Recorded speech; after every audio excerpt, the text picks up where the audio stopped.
todos e todas. Eu dou início à mesa 9 do 5º Celifran, Escritas de Si e Autoria Feminina. Agradeço a organização do evento.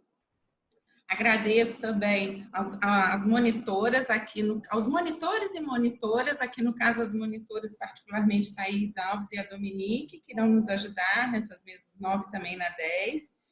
E agradeço imensamente a contribuição das minhas amigas, queridas colegas, as professoras Irene Saião, Andréa Baiense e a minha quase colega, minha orientanda de iniciação científica, também muito querida, Gabriele Rampinelli. Eu vou pedir a cada uma de vocês, depois, antes das suas falas, para vocês mesmos se apresentarem, falar um pouquinho das pesquisas de vocês, enfim, se apresentarem como vocês preferirem. A fala é em torno de 20 minutos. Vou convidar a professora Irene para abrir os trabalhos, eu vou ficar por último, nós invertemos a ordem, e no final a gente abre para as perguntas do público através do chat, e peço a quem não estiver apresentando, então, para, por favor, manter os microfones, a câmera desligada, por questões de conexão mais leve, né? Seu microfone está desligado, Irene, por favor. Muito obrigada mais uma vez pela presença e te passo a palavra, Irene. Obrigada, muito obrigada, Laura, pelo convite, querida amiga, minha conterrânea. Nos conhecemos de longa data, é um prazer estar aqui com todos vocês. E então, queria agradecer a Luciana também pela organização do evento maravilhoso. E vou, então, como a Laura pediu, fazer uma pequena apresentação, né? Eu sou professora da UF. Oi, Luciana. Tenho uma linha de pesquisa, faço pesquisas na área de literatura comparada, literaturas francófonas, escritas de si, escritas pós-coloniais, escritas fantásticas, né, literatura fantástica, e atualmente eu tenho desenvolvido uma pesquisa na área de literatura e psicanálise. Então vai ser um pouco o tema dessa apresentação, dessa comunicação. Tá? Então eu vou começar, fechei aqui, desculpa. Problema técnico. Eu vou falar de uma obra da escritora francesa Marine Diaye, que ela é filha de pai senegalês e mãe bretã, mas nasceu na França, foi criada na França, né? Acho que nem chegou a morar na África. É uma autora importante da literatura contemporânea francesa, embora não seja muito estudada no nosso meio acadêmico. Ela tem 2 obras traduzidas para o português, Três Mulheres Fortes, que ganhou o Prêmio Goncourt em 2019, Coração Apertado, que foi publicado em 2007, e a obra da qual eu vou falar ela se chama Autoportrait en vers. Ela foi publicada em 2005, e é uma obra com a qual eu já trabalhei, mas que eu resolvi revisitar, fazendo uma interface entre a escrita de si, né, e a noção de escrita do inconsciente, quer dizer, fazendo uma leitura do ponto de vista psicanalítico da obra. Eu fiz uma pequena alteração no título, e aí ele ficou O Autorretrato em Verde, de Marine Diaye, uma escrita do inconsciente. Como podemos articular, vou começar então a minha leitura, tá? Como podemos articular os significantes presentes neste título? Autorretrato, verde, escrita inconsciente.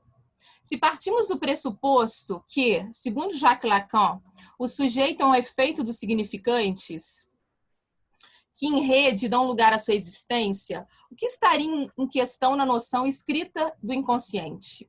O que está em questão nessa noção e na articulação dos significantes supracitados é o descentramento do sujeito da consciência, do eu cartesiano, centrado, cuja existência, atestada pelo Estado Civil, legitimaria a enunciação da verdade sobre sua história e personalidade nos moldes da autobiografia tradicional. O inconsciente configurado como outra cena, ou como cena da escrita, inscreve-se nos intertícios, nos intervalos da consciência, rompendo os princípios da lógica formal de causalidade, pressupondo um texto permeado por espectralidades, usando aqui uma expressão empregada por Jacques Derrida no texto Freud e a Cena da Escrita, para denominar literariamente o registro do fantasma ou da fantasia, que é uma expressão que o Freud usa também, desenvolvido por Freud. Esse registro, é desse registro que se trata o autorretrato de Marie Ndiaye, cuja emergência será, como veremos, associada ao significante verde, metonimicamente associada a ele. O significante autorretrato, tomado de empréstimo da pintura, para descrever uma representação que o artista faz de si mesmo, subjetiva e imprevisível, leva-nos, em seguida, à questão da verdade e à pergunta: a que verdade escuta o leitor ao tomar contato com essa autorrepresentação? Retomando a questão colocada por Jacques Lacan, que diz o seguinte: que verdade escuta o analista, né, ao tomar contato com a autorrepresentação do paciente? Já que a proposta é fazer essa interface entre literatura e psicanálise. Duas atitudes éticas centrais estariam, segundo Bruno Blankman, no texto Les Fictions Singulières, na origem das escritas de si. Ele coloca essa questão. Tudo dizer ou muito calar. A primeira convida à transparência. O sujeito íntimo se desnuda através de uma palavra sincera. A segunda atitude exige, ao contrário, que o sujeito se preserve de toda expressão aberta que o torne público, reservando-se mesmo o direito de negar-se. Ndiaye, em Autorretrato em Verde, se aproxima dessa segunda postura, pois apesar de trazer no título a palavra autorretrato, da autora afirmar em entrevistas que se trata de sua vida, de que certos dados referenciais, como a nacionalidade, a maternidade, a profissão, entre outros, sejam conservados pela narradora, a obra é um convite ao mergulho nas profundezas turvas e enigmáticas do inconsciente. E se organiza como este em torno de cenas e marcas psíquicas, caracterizadas por descontinuidades e fissuras. Contrariamente ao modelo russoniano de tipo confessional, Ndiaye não quer mostrar aos seus semelhantes uma mulher em toda a sua verdade. Não no sentido de uma transparência sincera, mas de uma reconstituição, uma recriação, um excesso de realidade. Dito isso, a verdade que nos interessa é fundada na relação do sujeito com a linguagem, com a fantasia, com o desejo inconsciente, em outros termos, com o que falta ao saber, do ponto de vista consciente, né, racional. Trata-se, em síntese, de uma hermenêutica que ultrapassa os limites da consciência, revelando brechas, intervalos eloquentes, feridas abertas na pele da escrita, para usar aqui uma expressão do Joel Birman, que convidam o leitor a interpretar a partir do que falta no texto, ou seja, do real, do ponto de vista psicanalítico, que é o que se opõe à realidade, que é algo da ordem da pulsão, do que escapa à linguagem, ao mundo simbólico. Aquilo que, segundo Jacques Lacan, em uma frase célebre, insiste em não se inscrever. Quer dizer, ele está inscrito, ele é da ordem da pulsão, ele existe, ele atua, mas não se inscreve simbolicamente.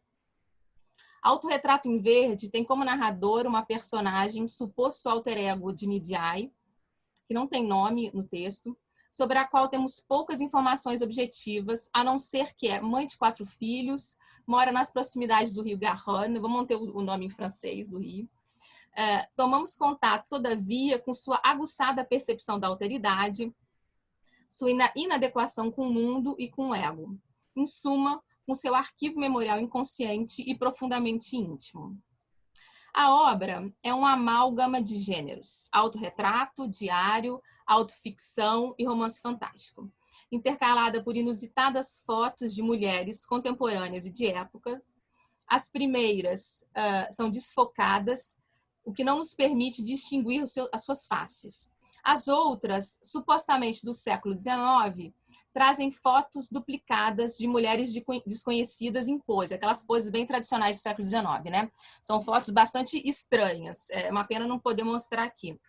O fato das mulheres serem brancas e não apresentarem, a princípio, nenhuma relação direta com a autora, que é negra, contribui para criar uma estranheza insólita antes mesmo da leitura da obra. Quer dizer, você vê a capa, folheia e já estranha aquele autorretrato, né? O leitor é, assim, fatalmente levado a questionar a função dessas imagens desfocadas e inapreensíveis. Ao aliar escritas de si, romance fantástico, imagens fotográficas deslocadas, Ndiaye contribui para relativizar a realidade factual, criando uma narrativa que resiste à transparência do eu social, do eu racional, interessantes pela porção oculta do sujeito, seus fantasmas e obsessões. Espaço de convergências, abertura sobre estranhamento, a narrativa fantástica seria, segundo Júlio Cortázar, um ponto vélico. É uma expressão que ele toma de empréstimo do vocabulário náutico e se refere a um ponto de convergência que altera o equilíbrio das velas do navio, né? Ou do barco. Seria uma interseção, um ponto de interseção misterioso, segundo o Cortázar. Um ponto de passagem, ainda retomando Cortázar, um ponto de passagem entre duas ou mais realidades que permite a percepção de algo habitualmente invisível. Esse entrelugar do qual parte o fantástico nos diz muito sobre os enigmas do sujeito barrado para a psicanálise, entre um saber consciente e um não saber inconsciente, né, que seria o real. O tema do fantástico, como apontou Calvino, Ítalo Calvino, seria a relação entre a realidade do mundo que conhecemos, por meio da percepção, e a realidade do mundo subjetivo, que entrelaçadas produzem não raramente o sentimento do insólito como a erupção do que se distanciou da atenção racional, né? Tô retomando o Calvino. A autoficção fantástica de Ndiaye encena essa experiência perturbadora do insólito como erupção do inconsciente. Como em um diário, Autorretrato em Verde é dividido em partes datadas que avançam e recuam entre os anos de 2000 e 2003. Há, todavia, um ponto relevante quanto ao tempo diegético que merece ser apontado. O livro se inicia anunciando uma atmosfera iminente e de obscuridade. A gente lê na primeira frase da primeira parte o seguinte: dezembro de 2003 é noite, o nível do rio Garonne não para de subir, hora após hora na obscuridade.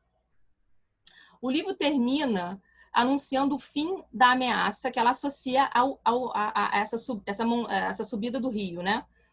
Essa ameaça de transbordamento, de inundação. A primeira frase da última parte do livro é: dezembro de 2003, a água parou de subir.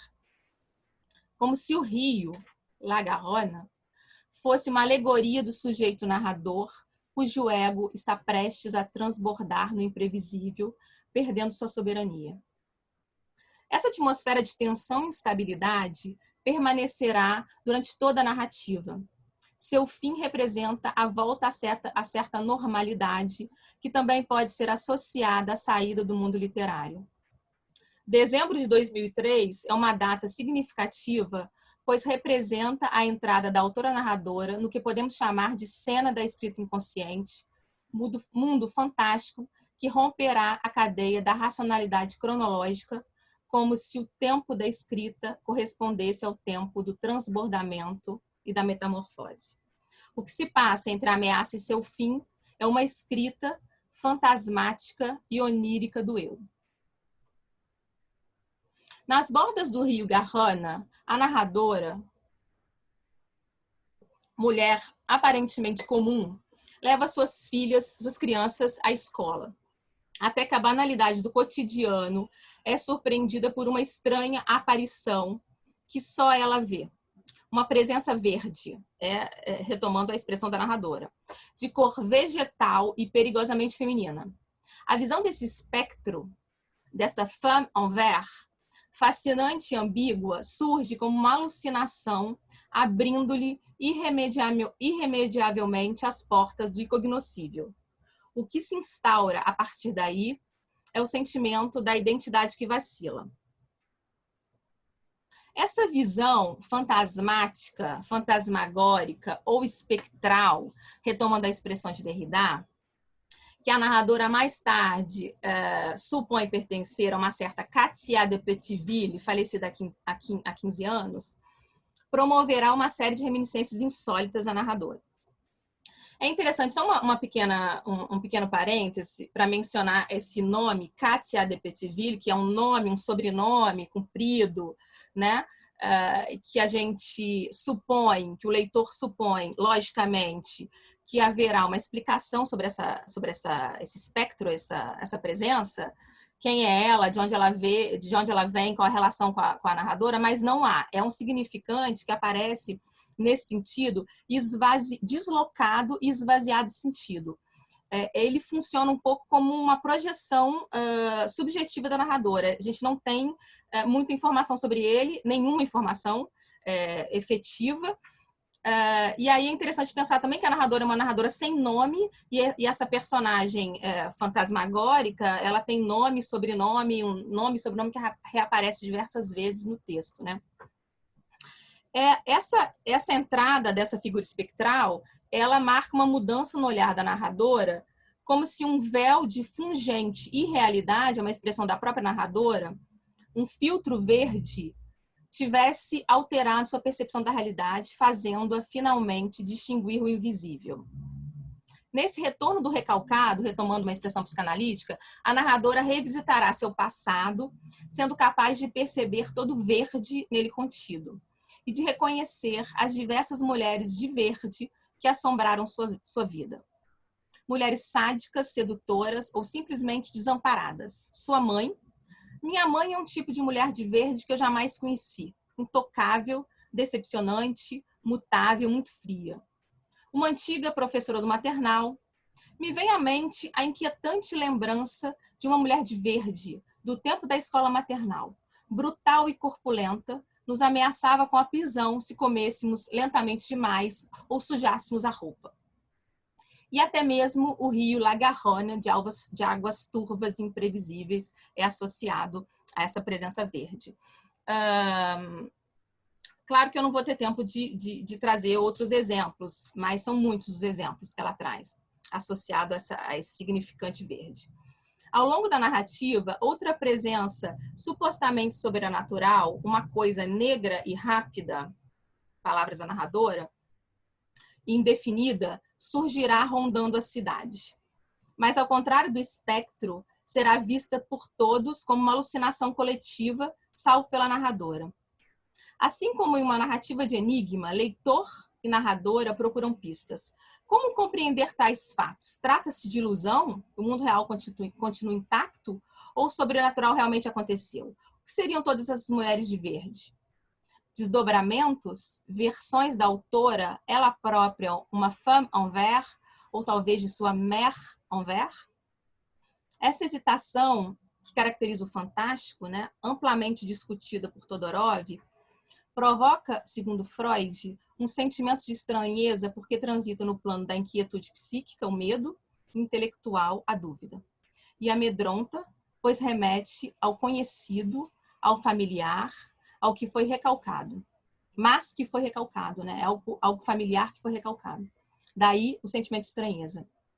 Partindo de uma perspectiva similar, a psicanalista Martha Moon afirma que a hesitação fantástica representa um escândalo, uma rachadura, uma erupção insólita, quase insuportável no mundo real, pois tira o sujeito da realidade onde ele se reconhece e o introduz brevemente fora do tempo. Assim, acham-se irremediavelmente ligadas irrealidade sobrenatural e realidade psíquica. O encontro com uma segunda mulher de verde, a amiga Cristina, marca a entrada da narrativa em um plano onírico, quer dizer, o surreal vivenciado como natural, né? Como a descrição de um sonho, a cena é a seguinte. A narradora está na rua, observa que todas as mulheres se parecem, Todas as jovens estão de short, ela disse. Encontra a angustiada Cristina, de short verde, e conversa longamente com ela. Ouve seus tristes problemas com os filhos, mas estranho fato, pois Cristina não tem filhos. Quem era ela? Que laço nos unia? Pergunta-se. Quando Cristina tira os óculos, uma certeza, eu não conheço esse rosto. Subitamente, outra Cristina, de short rosa, muito parecida, mas não necessariamente a verdadeira, surge do outro lado da rua.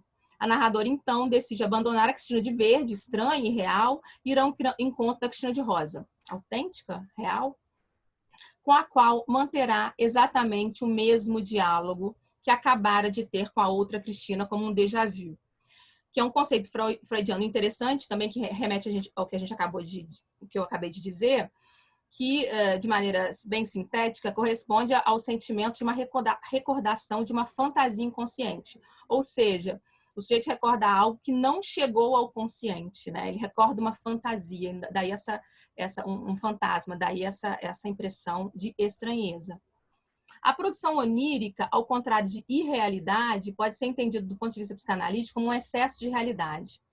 Seria a realização de um desejo inconsciente pela mediação da encenação fantasmática, ou seja, através de conteúdos manifestos distorcidos por mecanismos de defesa, como o deslocamento e a condensação.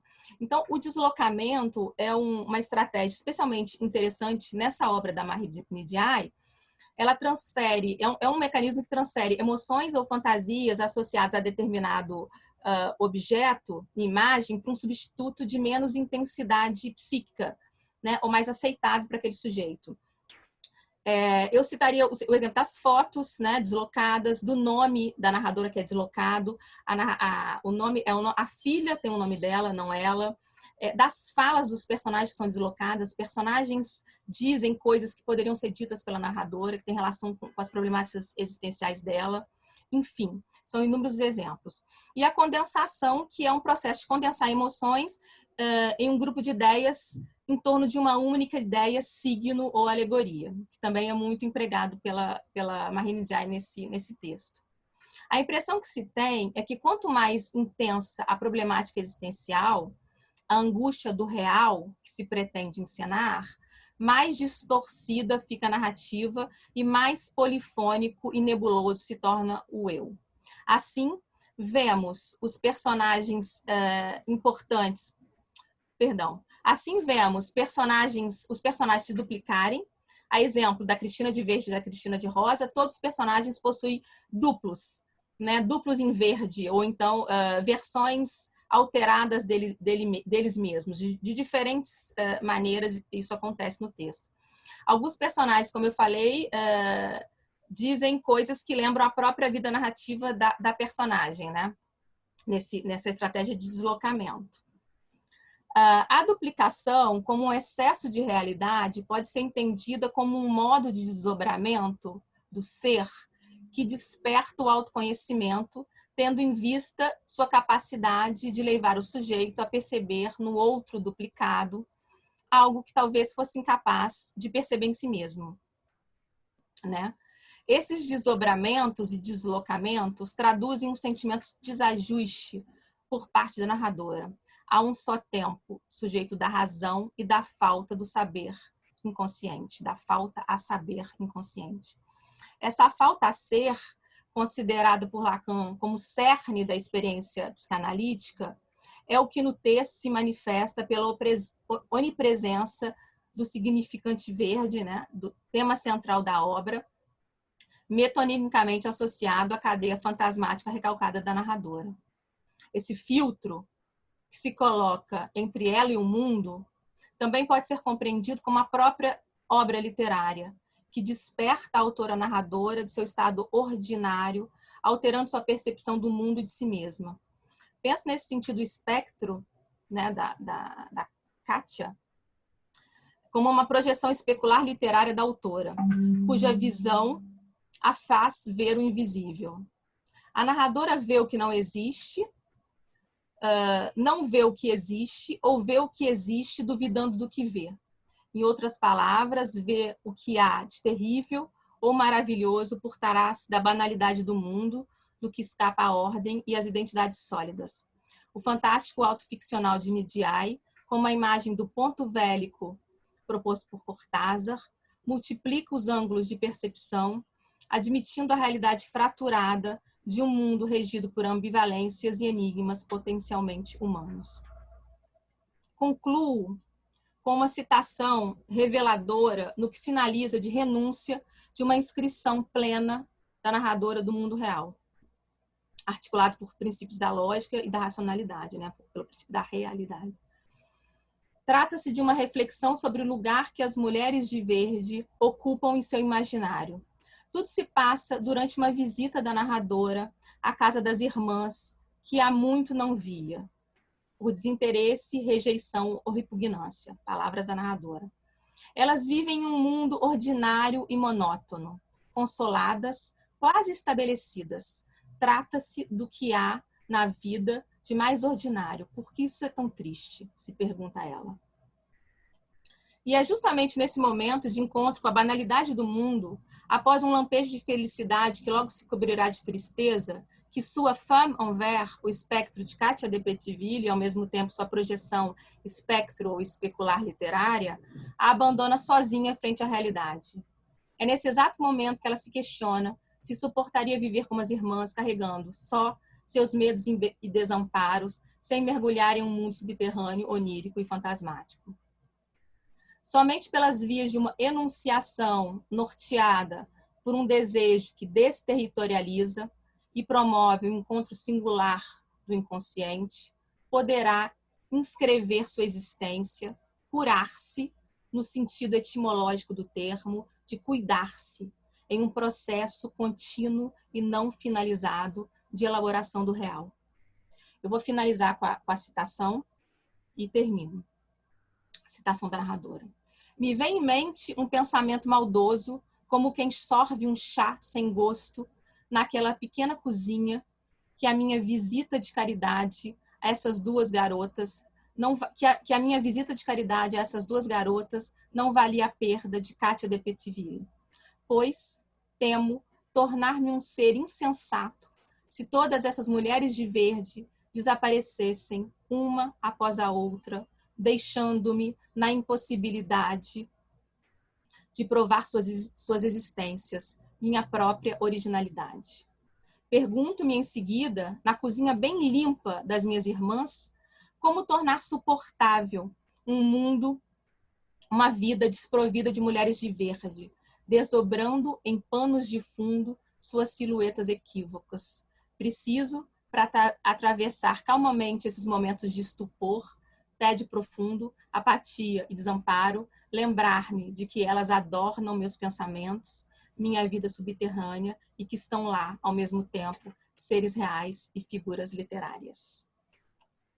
Finalizando.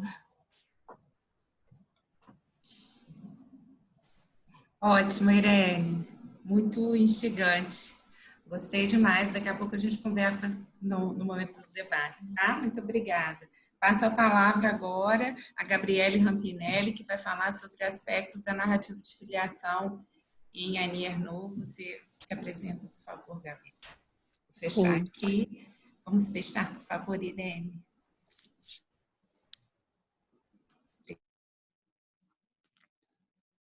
Bem, boa tarde. Meu nome é Gabriele Rampinelli. Eu sou graduanda em Letras na UERJ e participo do projeto de iniciação, participava, né, até setembro, do projeto de iniciação científica com a Laura, de Escritas de Si, a memória familiar na literatura francófona contemporânea. Em primeiro lugar, eu gostaria de agradecer o acolhimento na mesa e a Laura também por todo o apoio e carinho nesse período que a gente esteve juntas. Bom, minha apresentação hoje ela vai ser especificamente sobre os aspectos da narrativa de filiação na obra de Annie Ernaux, e eu vou usar vários trechos aqui do livro, né, dela, Laplace, O Lugar, em português, publicado em 1983, que também fez parte da minha pesquisa de iniciação científica. Eu vou ler, então, se vocês tiverem qualquer dúvida, se não ficar claro, no final eu explico. Vamos lá. Annie Ernaux retrata em Laplace os costumes, os hábitos, o modo de falar e alguns fragmentos da vida de seu pai, após o seu falecimento. A necessidade de escrita se manifesta a partir de um sentimento de traição declarado pela autora narradora, oriundo de sua ascensão social e do distanciamento de seus pais, pequenos comerciantes da região da Normandia, na França. Laplace é uma narrativa de filiação, termo cunhado por Dominique Viard nos anos 90. Viard aponta este livro de Ernaux e Vidas Minúsculas de Pierre Michon como os paradigmas dessa modalidade autobiográfica. Annie Ernaux, escritora e professora renomada na França, nascida em Yvetot em 1940, tem como sua primeira publicação, o romance Les Armoires Vides, publicado em 1974, ganhando o prêmio Renaudot pela obra Laplace. Sua escrita é, de uma maneira geral, bastante marcada pela presença de aspectos autobiográficos e, mais especificamente, pela narrativa de filiação em Laplace, obra centrada na figura paterna, e Une Femme, texto que mobiliza preponderantemente a personagem da mãe da narradora. Bom, em primeiro lugar, eu vou explicar um pouco o que é narrativa de filiação. Segundo Viard, narrativa de filiação consiste na consciência do narrador-autor de ser um herdeiro problemático, na tensão entre o factual e o ficcional e na renúncia a uma linearidade cronológica para dar lugar a uma investigação, ao estabelecimento de hipóteses e também no diálogo com a questão social. Esse sentimento de falta de amarras, de desherança, é advindo de silenciamentos e de lacunas no passado que afetam a vida do autor no presente. Em Laplace, Annie Ernaux possui um sentimento de traição em relação aos pais. Por exemplo, ela termina o livro com a seguinte declaração, abro aspas agora, termino de expor a herança que tive de deixar no limiar do mundo burguês e culto no momento em que nele entrei. Na obra, a tensão entre o factual e o ficcional pode ocorrer por diversos motivos. Dentre eles, a ideia de não florear os fatos, ou seja, de não fazer um romance com uma realidade difícil. A narradora declara isso antes de começar o livro, a escrever o livro. Ela diz, inicialmente eu comecei um romance em que ele era o personagem principal. Sensação de desgosto no meio da obra. Precisou de pouco para eu saber que o romance é impossível. Para dar conta de uma vida sujeita à necessidade, não tenho o direito de tomar o partido da arte primeiro, nem de procurar fazer algo excitante ou comovente. Nesse caso, ela está se referindo ao pai dela. Já a falta de uma linearidade cronológica é caracterizada pelo fato de a narrativa de filiação mimetizar o trabalho da memória, que é construída por vazios preenchidos pela imaginação. Há também pesquisas investigativas que envolvem documentos e às vezes relatos que passam pelo crivo ou interpretação de outrem e hipóteses, como podemos perceber no trecho a seguir. Vou reunir as palavras, os gestos, os gostos do meu pai, os momentos marcantes de sua vida, todos os sinais objetivos de uma existência que também partilhei. Há um trabalho, então, de rememoração, mas também de criação. Não há certezas, mas sim a construção de uma história permeada de esquecimentos, lacunas e conjecturas. Bom, a estética do livro Laplace, a meu ver, corrobora para a ideia de que a elaboração da obra passou pelo processo de escavação da memória. Os espaços vazios entre um trecho e outro, a escrita plana, direta e por vezes pausada, fazem alusão à descrição de uma história não linear, repleta de pausas entre a constatação de uma lembrança e a tentativa de recordação de outra. Agora a gente vai para um outro aspecto da narrativa de filiação, que é a restituição. A restituição também é uma característica da narrativa de filiação. Restituir, neste caso, funciona como reconstruir aquilo que aconteceu no passado e, além disso, fazer uma homenagem aos que não tiveram voz, aos que sofreram de alguma forma na sociedade e não foram em vida reconhecidos. Annie Ernaux, muito influenciada pelo sociólogo Pierre Bourdieu, expressa ao longo de seu livro o sentimento de trânsfuga de classe e do choque que sentiu ao transitar em dois mundos diferentes, o dos pais, dominados, e o burguês, dominante, momento iniciado quando ela se torna professora universitária e automaticamente ascende socialmente. É importante dizer que esses termos dominantes e dominados foram cunhados por Pierre Bourdieu. Bem, a epígrafe do livro Laplace demonstra o seu incômodo e o sentimento de traição da autora em relação à sua origem. Ela cita Jean Genet. Arrisca uma explicação. Escrever é o último recurso quando se traiu. Esse sentimento de traição comentado pela narradora é originado da distância social criada entre ela e os pais, a ponto de não possuírem mais questões comuns. Ela diz: eu digo a princípio frequentemente nós porque eu pensei por muito tempo dessa forma e não sei quando parei de pensar assim. É interessante dizer que nessa parte que ela diz isso no livro, ela está se referindo aos gestos dos pais e especificamente do pai, forma de falar, linguagem, e ela fala nós agimos assim, nós falamos assim. E aqui ela meio que está nesse limbo de não saber quando ela parou de fato, falar nós e quando ela realmente viu esse distanciamento entre eles. A figura paterna, então, descrita sempre uma situação social, em uma condição social de trabalho e de precariedade. Ela funciona como um símbolo de um meio social. Quando a ideia de restituição é lançada, não poderia haver nada mais plausível do que uma escrita em adequação ao universo de privações e a origem modesta da família. Trata-se de uma escrita que opera um desprendimento de sofisticações e prima pela objetividade, é econômica e centrada no essencial. Visto que, se o livro também trata de uma questão social, ele não poderia tornar-se excludente através da linguagem. Laplace nos faz pensar não somente sobre a desigualdade existente na sociedade, como também sobre o diálogo ou a falta de comunicação entre essas duas classes. Abro aspas. Talvez o seu maior orgulho ou mesmo a justificação da sua existência, que eu pertencesse ao mundo que o tinha desprezado. É interessante pensarmos que Annie Ernaux faz parte desse mundo almejado para ela pelo pai e, quando imersa nele, também o desprezou. Abro aspas. Deslizei para aquela metade do mundo para a qual a outra parte não passa de decoração. Apesar desses dois trechos não estarem perto um do outro no livro, eu acho que eles têm uma ligação muito grande, né? Porque no primeiro ela fala de uma expectativa do pai dela em relação a ela, dela fazer parte de um mundo que ele não faz, de um mundo com uma classe social mais elevada, onde ela faz uma faculdade de letras, estuda, e uma coisa que os pais dela não tiveram oportunidade. E é interessante porque a partir do momento que ela faz parte desse mundo, ela o despreza, não o despreza tão diretamente assim como eu estou dizendo, né? Mas ela cria esse distanciamento, essa barreira entre eles e faz o que ele mais temia, né? No caso, das outras pessoas fazerem com ela. Deste modo, pode ser notada uma problemática.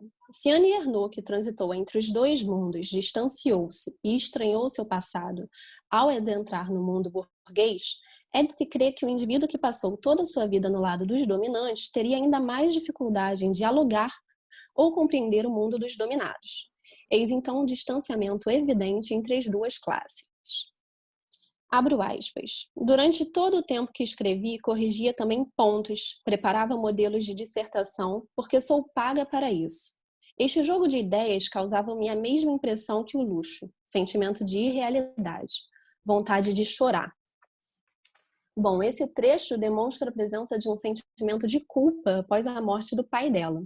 E é a partir da minha leitura percebido pela autora narradora ao constatar a perda de alguém que, apesar de distante, leva consigo uma parte da sua história familiar. Esse tipo de texto questiona a linguagem a ser usada não somente pela fidelidade ao universo familiar, que seria representado através da escrita plana, mas também, segundo Ernaux, para não fazer arte com o que não é. Naturalmente, nenhum artifício de escrita nesta empreitada em que permaneça o mais próxima possível das palavras e frases ouvidas. Ou seja, para ser fiel à ideia de restituição e melhor representar a realidade dos pais, a narradora opta por essa escrita mais concreta e direta. Por fim, o título do livro, O Lugar, permite um vasto campo de associações. É interessante notar que, ao longo da obra, os pais da narradora esforçam-se para não reproduzirem os mesmos hábitos dos operários e camponeses, como se dessa forma se sentissem superiores. Porém, ao mesmo tempo, é notado o sentimento de inferioridade em relação ao resto da sociedade, posto que ponderam a todo momento a forma de agir e falar nos ciclos sociais. Desta forma, e finalizando, talvez a obra literária tenha restituído o lugar deles no mundo, já que quando em vida não pertenceram inteiramente a lugar nenhum. Essa foi minha apresentação. Muito obrigada. Obrigada a você, Gabriele. Parabéns. Passa a palavra agora, por favor, professora Andréa Baiense.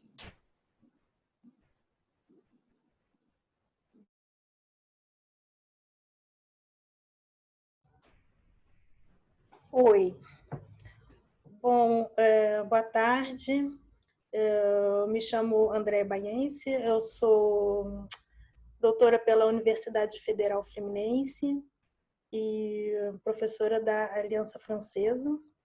Eu fiz uma apresentação em PowerPoint que eu acho que vai ser interessante de compartilhar, porque tem muitas citações, eu não fiz como a Gabriele, eu não traduzi as citações de Dani Arnaud, achando que como o pessoal aqui da área de francês, espero que não tenha dificuldade de acompanhar, mas vai ser bom poder acompanhar os textos. Então eu vou fazer aqui compartilhamento de tela.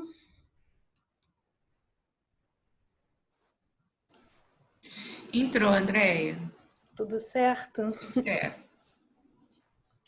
Bom, o que eu vou apresentar aqui hoje, a minha ideia é apresentar parte da minha pesquisa de doutorado. O título da minha apresentação é Histórias de Mulher, a escrita autobiográfica de Annie Ernaux. No doutorado, o título da minha tese foi Formas de Escritas de Si, em Annie Ernaux.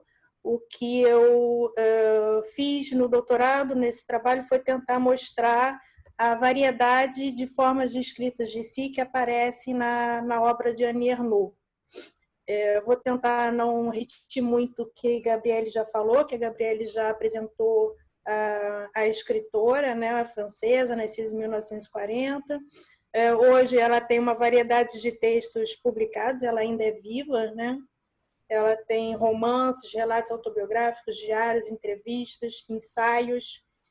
E, como Gabriele falou, seus textos são sempre baseados em experiências pessoais, né? Ora aproximando-se, ora distanciando-se de gêneros autobiográficos já conhecidos, mas sempre apresentando alguma originalidade. Acho que, de uma forma geral, a obra de Annie Ernaux ela apresenta duas características muito marcantes. A primeira é a preocupação em dizer o pessoal de uma forma impessoal, da forma mais impessoal possível, ou seja, ela se serve das suas experiências como mulher e trânsfuga social para lançar luz sobre esses dois grupos de dominados, né, a classe popular, de que ela é originária, e as mulheres. Eu vou citar aqui um trecho de uma carta que ela escreve na introdução de uma coletânea de textos dela, publicada em 2001 pela editora Gallimard. Aqui ele está explicando o porquê da escolha desse título, que foi ela que escolheu o título para a coletânea, que se chama Écrire la vie. Então, ela diz assim, vou citar em Ernaux: Écrire la vie, non pas ma vie, ni sa vie, ni même une vie. La vie avec ses contenus qui sont les mêmes pour tous, mais que l'on éprouve de façon individuelle. Je n'ai pas cherché à m'écrire, à faire œuvre de ma vie. Je me suis servi d'elle, des événements généralement ordinaires qui l'ont traversée, des situations et des sentiments qu'il m'a été donné de connaître comme d'une matière à explorer pour saisir et mettre au jour quelque chose de l'ordre d'une vérité sensible. Bom, aqui já aparecem, né, duas coisas importantes no projeto literário de Annie Ernaux. Uma é a busca não por a verdade, mas por uma verdade, né, o que ela chama de uma verdade sensível, então mesmo que seja uma verdade subjetiva, né, e a sua preocupação, ela usa esse termo mettre au jour, de lançar luz, né, sobre temas que normalmente não são valorizados na literatura por serem considerados de vergonhosos ou de mau gosto, né? Então, ela diz que ela procura desenterrar, né, esses temas, trazer à tona esses temas que são negligenciados, né? Outro ponto importante da obra dela é a tentativa de aproximar o máximo possível a literatura do real. O que significa isso, né? Para ela é não só relatar acontecimentos, sempre acontecimentos verídicos, né? Mas também usar, como a Gabriele comentou, né? Uma linguagem plana, uma linguagem desprovida de qualquer ornamento, que para ela afastasse sua escrita da bruta realidade de seus pais. Bom, assim como no doutorado foi difícil para mim escolher um livro, fazer um recorte, né, do meu corpus literário, porque para mim todos os livros da Annie Ernaux, eles fazem parte de um só conjunto, fazem parte de um mesmo projeto, então é difícil falar de um sem falar de outros, de vários outros, mas eu selecionei alguns que trazem, eu já sabia que a Gabriela ia falar mais da parte social, né? Então, que trazem mais experiências tipicamente femininas. Tá? O primeiro é Les Armoires Vides, é o primeiro livro publicado dela, foi publicado em 1974, e é um livro inaugural, importante por isso, e também porque os temas que são tratados nele, muitos deles são retomados mais tarde em outros livros, como A Sua Origem Social, o Aborto, a Sexualidade Feminina. Nesse livro, ela conta a história de uma universitária originária da classe popular, que ao se ver grávida se submete a um aborto clandestino que quase leva à morte. O interessante desse livro também é que ela associa o social com o sexual. Então, aí ela relaciona essa inconveniência da situação em que ela se encontra, né, com a inconveniência, o mau gosto dos hábitos normalmente atribuídos à classe popular, que é de onde ela veio, né? E a gravidez indesejada, ela também é vista como um castigo por ela ter se afastado da realidade social dos pais. Essa citação aqui, essa passagem aparece logo no início, na primeira página, no segundo parágrafo da narrativa, e ela descreve justamente a cena, o momento em que a faiseuse d'ange, né, a fazedora de anjos, vai introduzir a sonda para induzir o aborto. Cite Annie Ernaux. Ça vous chauffera une minute, juste le temps d'enfoncer. Une petite sonde rouge, toute recroquevillée, sortie de l'eau bouillante. Elle va se prêter, vous verrez. J'étais sur la table, je ne voyais entre mes jambes que ses cheveux gris et les serpents rouges brandis au bout d'une pince. Il a disparu, atroce. J'ai engueulé la vieille, qui bourrait de ouate pour faire tenir.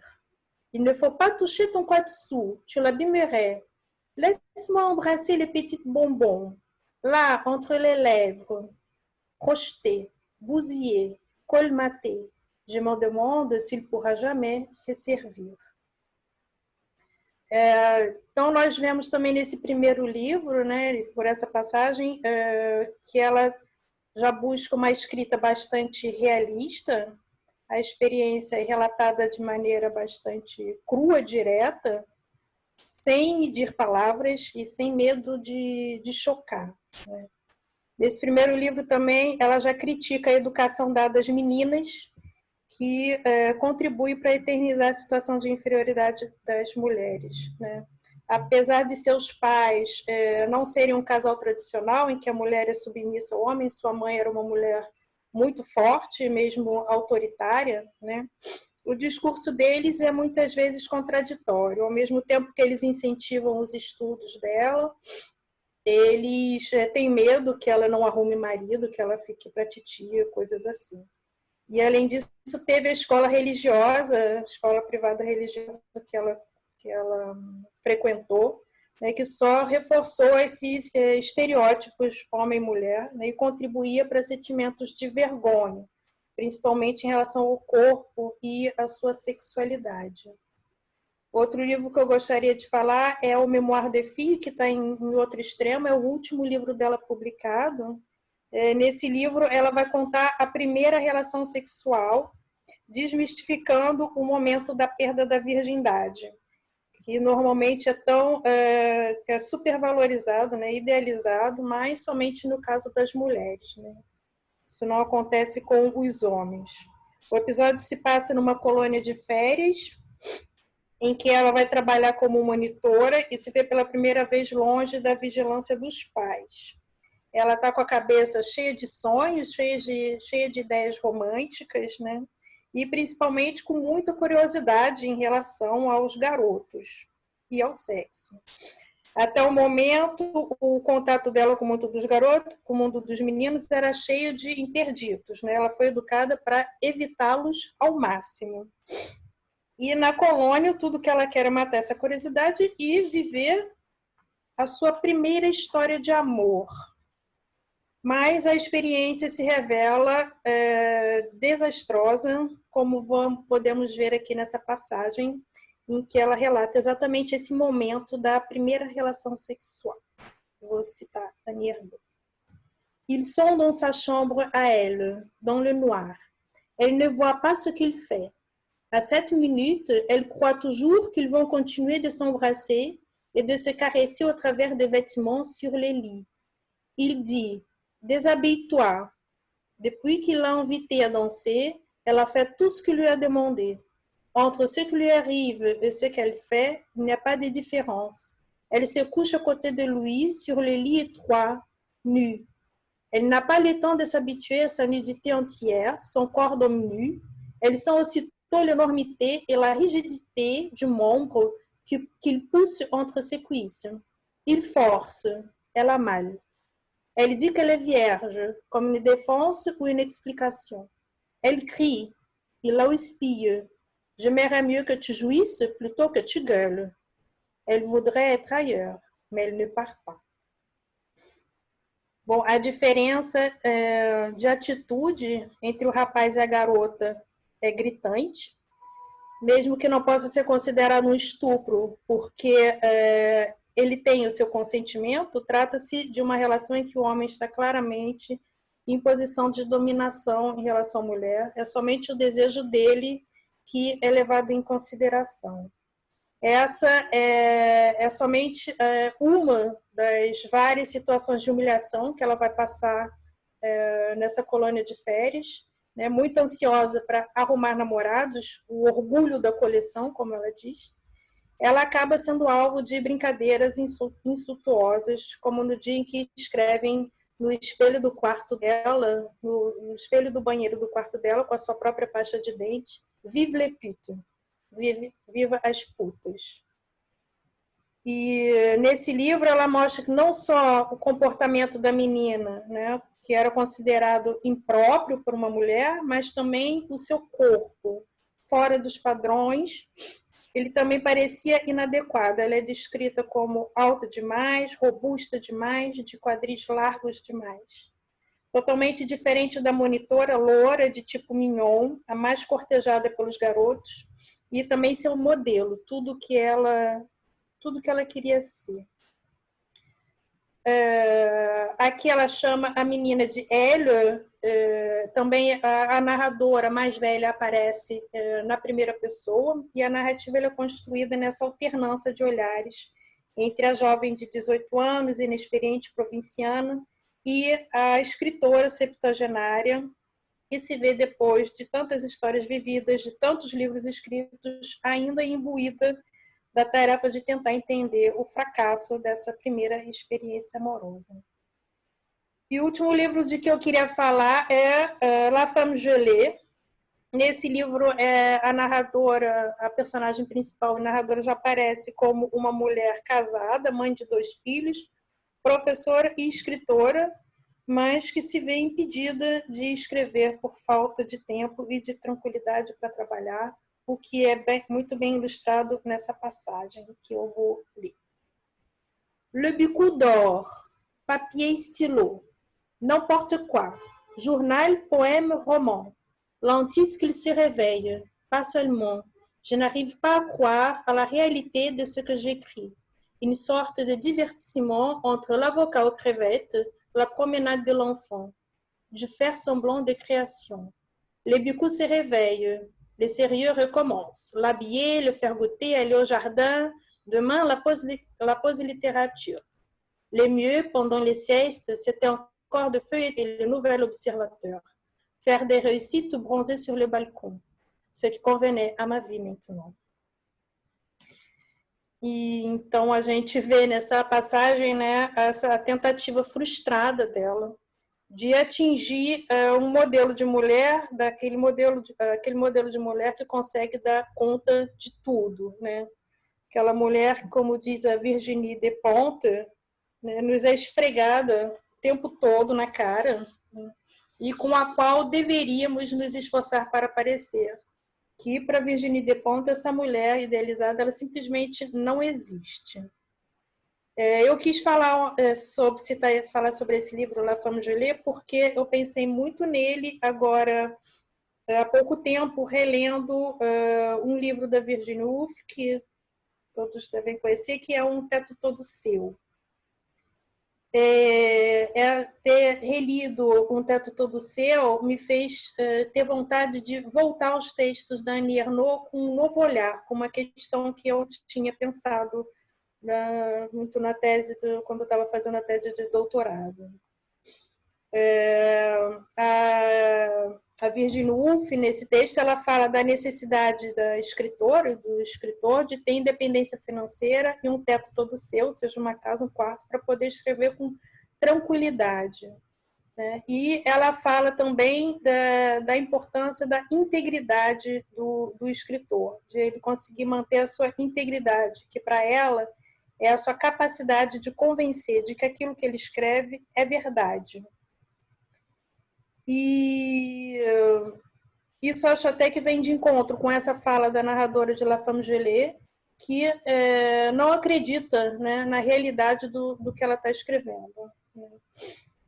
Para Virginia Woolf, essa integridade ela pode ser afetada pela raiva.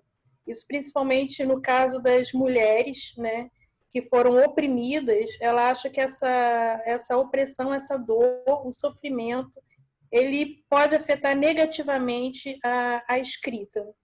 E ela, citando Jane Austen, ela diz que a mulher tem que escrever como Jane Austen conseguiu, mesmo sendo mulher, né, no fim do século XVIII, século XIX, por algum motivo ela deveria estar conformada com a sua situação e conseguiu escrever sem ódio, sem amargura, sem medo, sem revolta, sem sermão. E então isso me fez pensar nos textos de Annie Ernaux, né, principalmente nos primeiros textos da Annie Ernaux, se a gente consegue ver, né, uma raiva, e se essa raiva aparece como prejudicial ao seu texto, né? Macula a sua obra, como diz a Virginia Woolf, como ela fala de Jane Eyre, da Brigitte Brontë. E me pergunto também se Virginia Woolf tem ou não razão.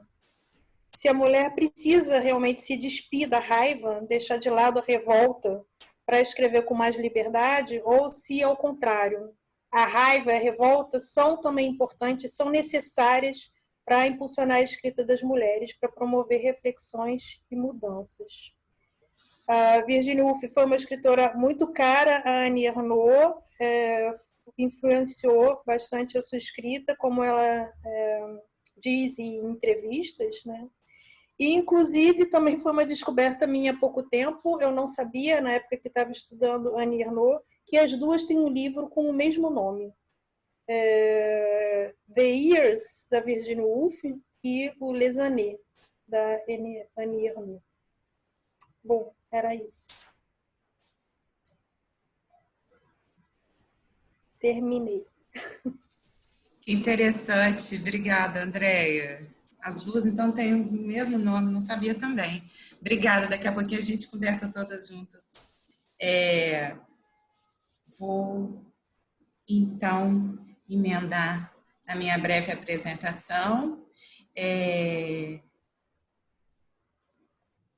Vou pedir, André, por gentileza, fechar, por favor. Obrigada, querida. Meu nome, então, é Laura Barbosa Campos, sou professora de Língua e Literatura Francesa na UERJ e atualmente trabalho com uma pesquisa muito relacionada, além de escritas de si, transmissão de trauma, transmissão de uma maneira geral, judeidade. Eu também mudei o nome da minha apresentação. Vou tentar compartilhar a tela aqui.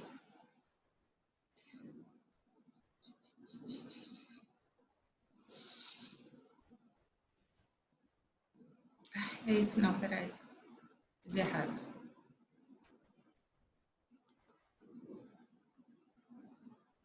Foi?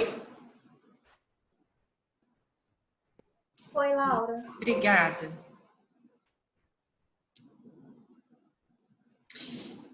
Então, vou, na verdade, falar sobre casa em termos de confinamento não é exatamente uma opção das mais criativas, né?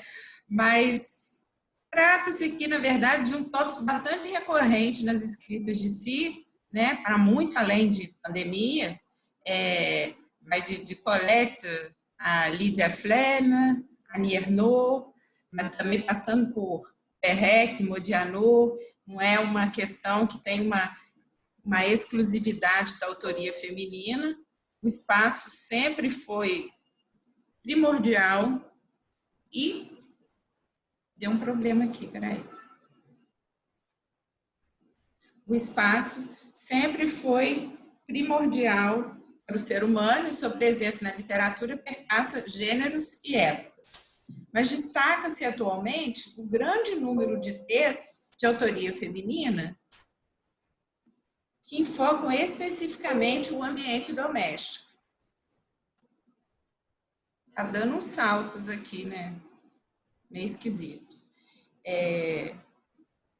A pesquisadora Véronique Montemont salienta a presença preponderante de escritoras que abordam a casa de forma central em textos autobiográficos.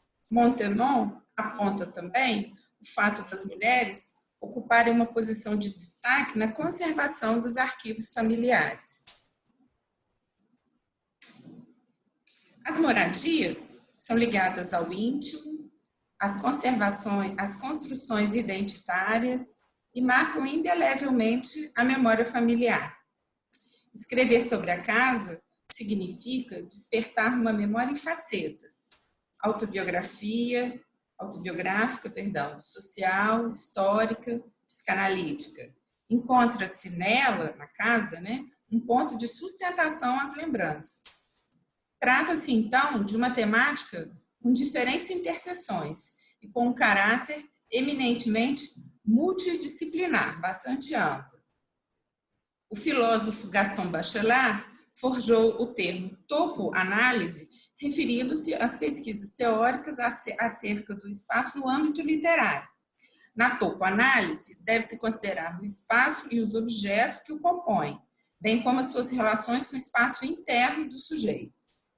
Além disso, o espaço deve ser visto como signo, portador de expressividades que podem ser interpretadas para além do que a materialidade física denota. Em A Poética do Espaço, Bachelard associa a casa a um local de proteção e refúgio. Mas essa noção ela é contestada pela professora e pesquisadora Elódia Xavier em A Casa na Ficção de Autoria Feminina, que é uma obra de 2012, onde a professora observa como acontecem as relações entre personagens femininas e suas casas na literatura produzida por mulheres no Brasil. A pesquisadora defende que, antes de ser representada como um ambiente acolhedor, a casa é a materialização das angústias e fracassos das personagens que a habitam. Xavier afirma que nas pesquisas produzidas, nos escritos produzidos por mulheres, a relação entre as personagens femininas e a casa é muito mais uma relação de aversão do que a idealização da versão bachelariana. É certo que a casa, então, é um ambiente ambivalente. Ora ela é, então, refúgio e proteção, ora esse local de repressão e violência, conforme apontam Bachelard e Elódia Xavier. O estudo da professora, ele é baseado num corpus da literatura, um corpus ficcional da literatura brasileira. Mas no que tange à literatura francesa contemporânea, a casa também flutua entre diferentes acepções. Ela é muitas vezes também um cenário de dores e de violência. Poderia lembrar aqui, por exemplo, de uma obra em que a escritora Delphine de Vigan, uma narrativa de filiação, ela fala sobre a figura materna e entre outras mazelas, ela relata o abuso sofrido pela sua mãe dentro do ambiente doméstico. Enfim, essa questão do ambiente doméstico, da violência no ambiente doméstico, acho que vai ser um pouco comentada pela professora Ana Feders na mesa 10. Além dessas acepções aqui evocadas, eu gostaria de pensar também na presença da casa como um elemento central em narrativas de escritoras francesas descendentes da Shoah, sendo a casa aí um ambiente que reúne fisicamente diferentes temporalidades. É um lugar que reúne pessoas, indivíduos e gerações, mas ela agrega também vestígios de relações intrafamiliares, metaforiza heranças lacunares e problemáticas. Então, eu acredito que as casas aqui atuem nessas narrativas de escritoras francófonas descendentes da Shoah como um importante locus de transmissão. E esse é o caso também, é o que acontece com a escritora Colombe Schneck, francesa de origem judaica. Aqui, nessa listagem, eu citei apenas obras nas quais a memória familiar está em destaque. Não é uma lista das obras publicadas da autora, evidentemente, ela tem outras além dessas. Desde o livro de estreia, Schneck tematiza segredos de família. Em L'Increvable Monsieur Schneck, ela vai narrar um fait divers relacionado ao seu avô paterno.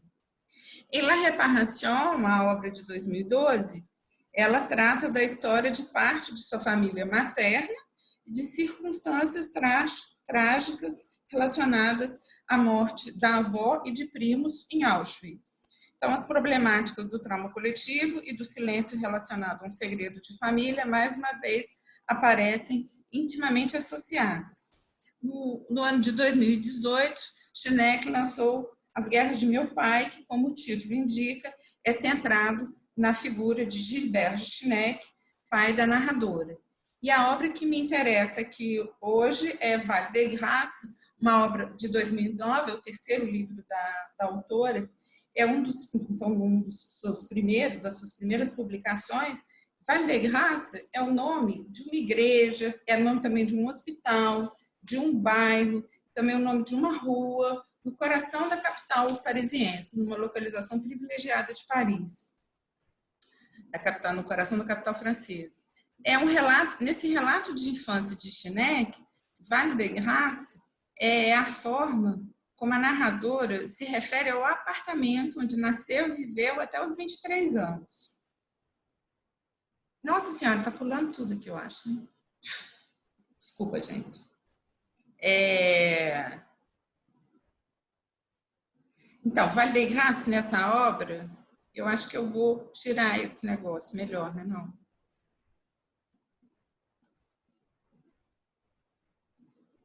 Val de Grâce, então, no livro da autora, se refere ao apartamento onde a autora narradora nasceu e viveu até os 23 anos. É a casa natal, onde ela vai descrever uma infância feliz, uma infância extremamente mimada, com áreas quase de irrealidade, e a narradora menciona aí uma fase na qual, segundo ela, não existe culpa, todos os desejos são realizados. Ela diz que tudo era possível, bastava pedir. O pai da narradora chega ao ponto de levar a pequena Colombe, então com 8 anos, a Los Angeles para que ela realizasse o sonho de dançar com Fred Astaire. Durante esse período no qual o Val de Grâce, né, faz jus a esse nome, se é considerado está no auge da glória, né? Usando as palavras da autora, um período de prosperidade, ela fala que está em pleno gloire. O apartamento é o símbolo da desmedida. Tudo é excesso. As comidas, os móveis, os acessórios e as roupas que ocupam todo o espaço da casa em uma atmosfera ao mesmo tempo mágica e artificial. Val de Grâce se assemelha a um museu de inutilidades. É a soma de todas as coisas ínfimas do cotidiano de diferentes gerações. Esse excesso, citando um termo usado no livro, esse excesso de felicidade é apresentado como um contraponto ao demasiado sofrimento vivenciado pelos antepassados. A narradora diz: nossos pais e avós haviam sido torturados por nós. Eles se vingaram. Para nós, seus filhos, exigiram mais que uma infância, a melhor infância possível. Final de citação. A ideia, então, é construir lembranças felizes nos filhos para tentar esquecer ou recalcar as adversidades. É uma frase também recorrente, não apenas nesse livro, mas em vários que abordam a memória familiar em Colombe Schenck. A frase é preciso fabricar lembranças felizes. Ao mesmo tempo em que em Val de Grâce Val de Grâce, o apartamento, simboliza uma trégua das tragédias vividas pelos ancestrais, um período de abundância e proteção contra as adversidades, essa barreira se mostra ineficaz, uma vez que a casa é também, pouco a pouco, invadida pelo estigma da morte. É um espectro da tragédia da Shoah e também de traumas individuais dentro da história familiar. Ao longo da narrativa, mortes rompem essa bolha de felicidade que representa Val de Grâce. Há o suicídio de um vizinho, em seguida o falecimento da empregada da família, que como se essas dores anunciassem a longa doença e morte da mãe da narradora, Helena. O peso e as lacunas do passado, dos ancestrais, é evocado através de descrições minuciosas de objetos disparatados, de sua acumulação no apartamento. Em Val de Grâce, as louças são lascadas, os aparelhos de jantar desemparelhados, as facas de cozinha já não cortam mais, a canela do armário está vencida há mais de 20 anos e o relógio da sala já não funciona. Ali tudo se guarda, tudo é armazenado, mas nada é dito. Não se fala sobre o que aborrece. Outra frase também bastante recorrente na obra de Colombe Schenck, On ne parle pas des choses qui fâchent. essa frase tão recorrente, não apenas nesse livro, né? Na obra da autora. A morte do marido, por exemplo, esse desejo de não falar sobre coisas que aborrecem, é exemplificado através da morte do marido da avó paterna, que acaba sendo descoberta que não é o avô, mas, né, a figura que substitui o avô, é descoberta pela narradora apenas por um deslize da empregada da família.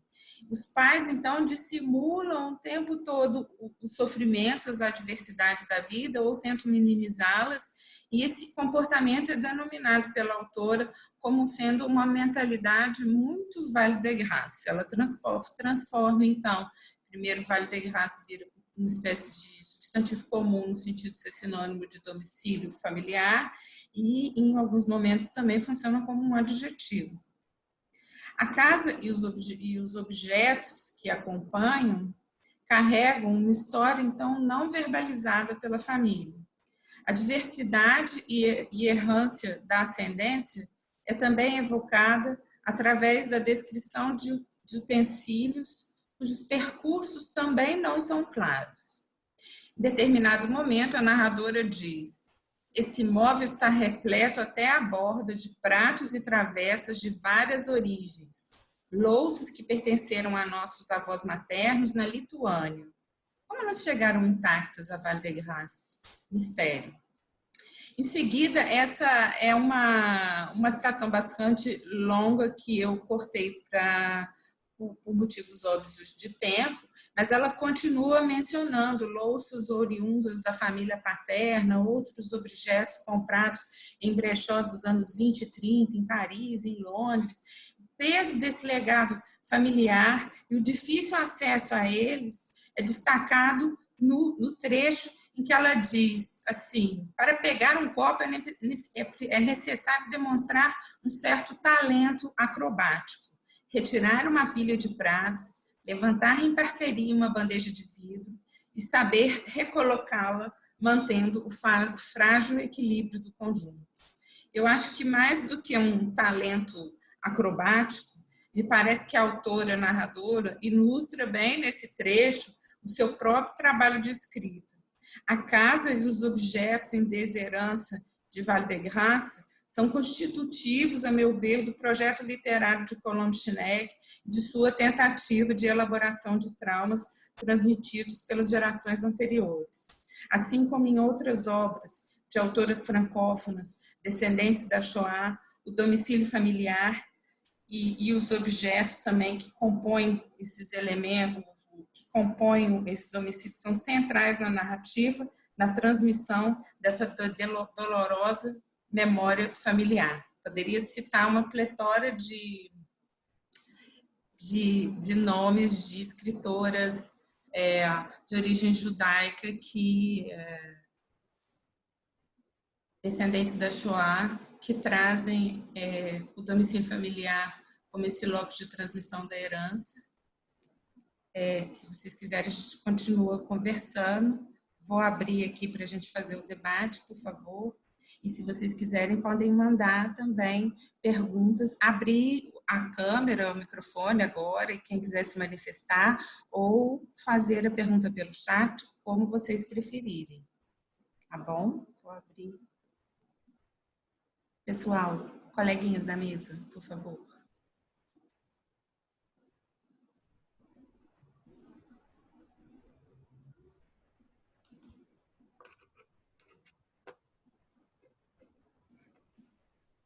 Andréia, Gabriele, Irene. Obrigada mais uma vez a todas. Fiquei encantada com a Marini Jaya, Irene, fiquei doida para ler, não conheço, fiquei doida para ler. Fiquei pensando nessa simbologia do verde na obra, interessante. Você acha que é um efeito de espelhamento, Irene, nesses duplos todos que você mencionou?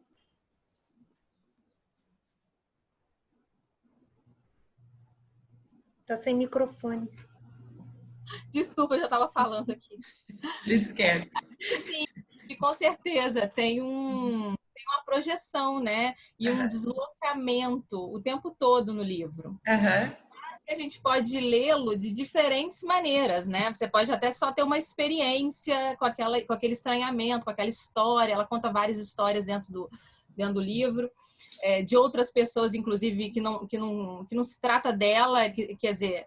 Mas se você fizer uma análise assim mais, digamos assim, profunda ou de um ponto de vista mais analítico, assim, você vai acabar chegando a essa conclusão, né, de que ela está tratando das questões, das problemáticas individuais, subjetivas, inconscientes, que dizem respeito a ela própria, mas criando esse ambiente um pouco estranho, às vezes, né?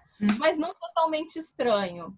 Não é absolutamente, sabe? É o estranhamento familiar, como você bem colocou. É o estranhamento familiar, exatamente, porque ela fala da família o tempo inteiro, ela lembra do pai, ela lembra da infância, ela comenta uma amiga de infância. Então, ele é mais estranho propriamente do que fantástico, apesar de ter essas aparições, né? Mas é interessantíssimo. É uma obra, assim, realmente interessante para a gente pensar as escritas de Si, sem dúvida. Tem um historiador, especialista no estudo das cores, Michel Pastoureau, me deu vontade de ir lá no livro dele olhar a simbologia do verde, tudo que... Eu já escrevi sobre isso, inclusive.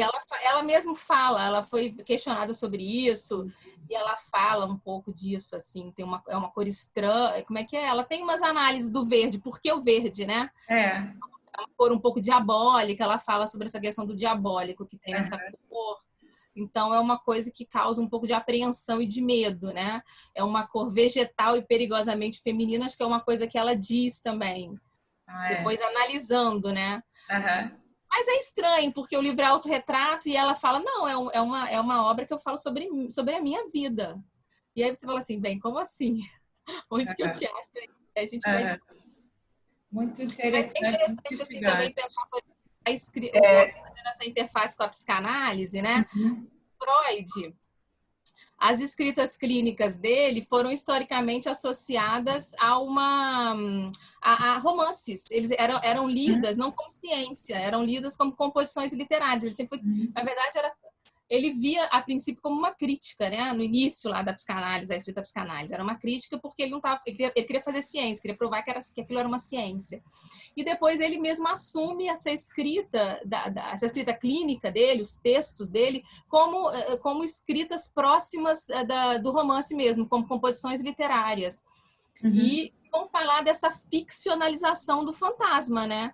Porque a psicanálise ela não está querendo encontrar a realidade, né? O que aconteceu, fatos. Ela quer encontrar essa ficcionalização simbólica do sujeito, né? E aí, isso é bem interessante. E, inclusive, uma coisa que eu acho interessante nesse ponto também é que as narrativas do Freud, muitas delas, elas eram nomeadas dessa maneira também. O título do texto era o nome do fantasma do paciente. Então, era associado, por exemplo, o Homem dos Ratos. Tem várias que trazia esse significante que tinha relação com aquela questão subjetiva, né? Ela, acabei de ver. Tá bonita, que linda! Eu posso falar uma coisa nesse sentido, ela fazendo uma autobiografia em verde, né? Ela que é uma pessoa negra, né? Sim. Eu me lembrei agora, você falando isso, me lembrei do livro do Daniela Ferrier, que é Je suis un écrivain japonais. Sim. Então, é bem interessante essa atitude provocadora do Daniela Ferrier, que também é negro, e aí se declara que é uma maneira de quebrar todas essas identidades fixas. Né? Eu sou um escritor japonês, né? Então é bem interessante ver como que esses escritores atuam também performaticamente nesses títulos. Eu já falei sobre isso também em outro momento, que ela não se nomeia nem como branca, nem como negra, mas como verde, né? Ela tem essa representação um pouco... Claro, porque ela na França é sempre vista como negra. E sempre vista como alguém que tem ligação com o Senegal, com a África. Quando você sabe, quando você lê as entrevistas dela e quando você, enfim, pesquisa um pouco, que ela não teve nenhum contato nem com o Senegal, nem com o pai dela. O pai abandonou a mãe quando ela era pequena. E ela vai conhecer o Senegal e o pai já adulta.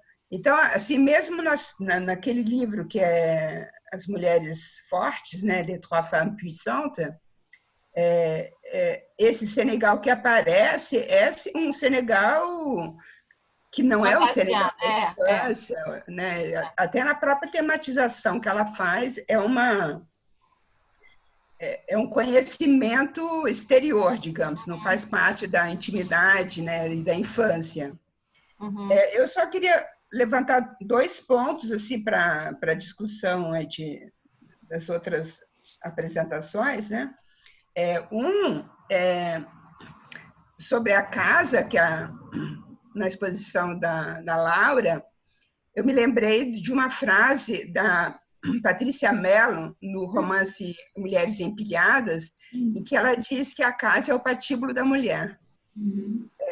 Como ela é um livro sobre feminicídio, então é uma frase muito forte, que eu não me esqueci, assim, a casa é o patíbulo da mulher. E a outra coisa, quando eu vi a apresentação da Andréia, é incrível, porque às vezes a gente lê tantas vezes a mesma coisa e, de repente, você tem uma ideia, assim, um insight, né? Quando você colocou as frases dela do Écrire la vie, que evidentemente eu já li, enfim, né, já falamos tanto sobre Annie Ernaux, me lembrou a escrevivência da Conceição. Talvez até porque teve matéria sobre a Conceição no Globo, né, de hoje, porque ela tem essa dimensão social. Ela não está falando de uma maneira narcisista, ela insiste muito que esses escritos autobiográficos não são narcisistas, né? Então, ela tem essa autossociobiografia, né? essa visão, né, de um nós, né? Então, de um eu coletivo, né? Que elas... Isso, um nós, né? Que eu me lembro desse nós quando eu escrevi há muitos anos sobre o Glissant, porque o Glissant também, ele enquanto narrador dos romances dele, ele está sempre encarnando um nós, um coletivo daquela comunidade das Antilhas, né? Então, quando você lê a Conceição e a maneira dela colocar essa questão da escrevivência, e você vê, né, a colocação da Annie Ernaux, você vê que tem uma ligação, quase que uma rede entre esses escritores, né, que tem essa percepção da importância do social. Uma preocupação ética, né? Sim. E não só estética. Isso, exato. Perfeito.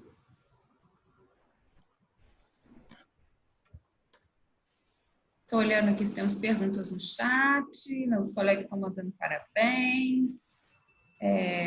A Luciana falou que lembrou do baile, antes do baile verde da Lígia. Pode abrir o microfone.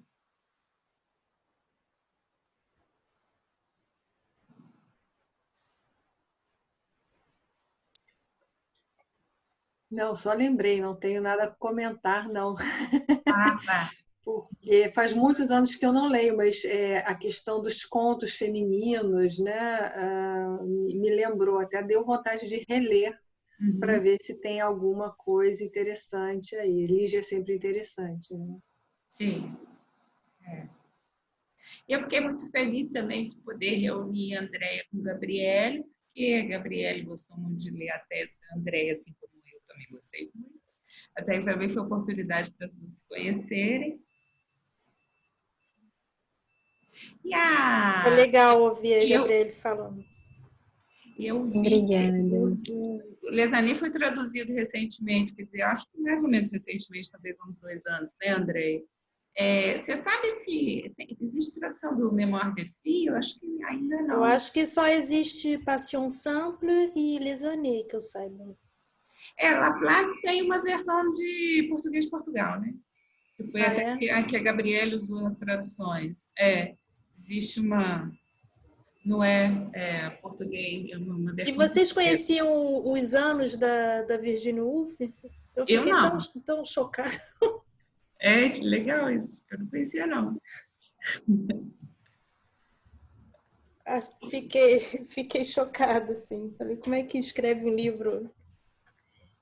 E eles têm muitas coisas em comum, assim. A escrita é muito diferente, mas tem muitas ideias em comum, assim. Sim,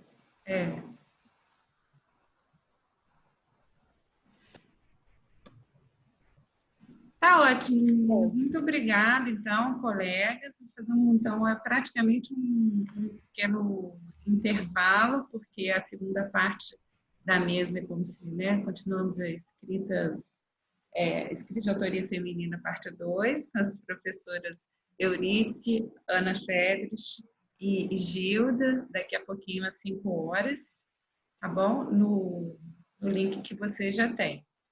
Então, agradeço a presença de todos e as apresentações e digo até já, né? Tá bom? Obrigada, querida. Foi ótimo. Obrigada, Laura. Até já. Parabéns. Um beijo, Laura. Obrigada. Para entrar agora, você pode mandar o link de novo? Eu mando daqui a pouquinho. Eu te mando pelo WhatsApp. Tá Você bom? me manda? Eu tenho que processar aqui essa gravação, mas já te mando. Beijo. Até daqui a pouco. Beijo. Até já, obrigada.